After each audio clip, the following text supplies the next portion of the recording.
Avec un peu plus de 6 km déjà ouverts pour cette route à 2x2 voies, un rechargement avec des matériaux d'apport, des caniveaux en cours de construction par endroits et d'autres bien finis, les bases vies des entreprises titulaires des travaux en cours de finalisation, avec notamment des équipements de production des enrobés et ceux de béton, le projet de construction des rocades de Kinshasa est parti pour être une brillante réussite.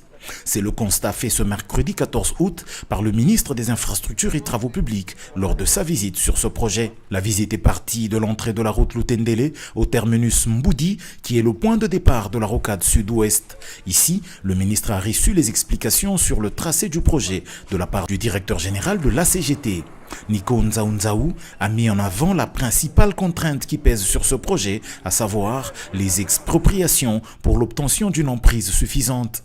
En compagnie des responsables et autres représentants des structures de son ressort, le ministre a observé plusieurs arrêts sur le parcours, notamment au PK 12+200 à la base vie de Crec 8, où il a apprécié la rapidité de l'installation des équipements, ou encore au PK 16, où il a vu l'immensité du travail d'ouverture de l'emprise et la construction des caniveaux. Sur la rocade sud-ouest se font aussi d'importants travaux d'ouverture de pistes avec une purge des matériaux pollués.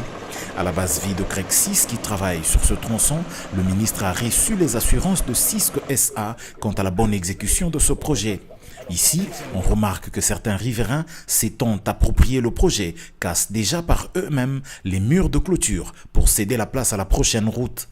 La société qui exécute les travaux nous confirme que si le linéaire est libre de toute entrave, ils vont exécuter les travaux, en tout cas dans les délais tels que requis. Donc nous pensons que si, de notre côté, du côté de l'État, nous veillons à ce que toutes les emprises soient libérées, nous atteindrons les délais, nous respecterons les délais de 3 ans. Les 64 km qui constituent ce projet devront être bouclés en 3 ans à compter du 22 juin 2024, date du lancement de ces travaux par le président de la République, Félix Antoine Tshisekedi Tshilombo.